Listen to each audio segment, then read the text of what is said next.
Hi, Andrea here, and I am at Hyatt Ziva Los Cabos, and I'm so excited because it's been 2 years since I've been here, and they are renovating their rooms, and wow, they are spectacular.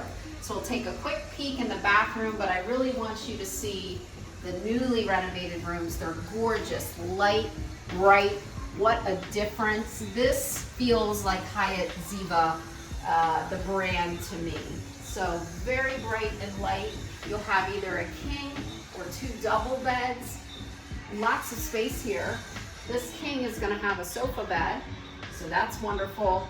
And again, you're only going to be able to get this type of room if you book the premium room category. So you must be booking in a premium room category in order to get their newly renovated rooms. And then we'll come out here.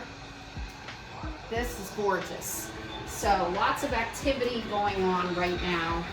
It's around noon here. You can see the beach, people hanging out at the beach, the pool.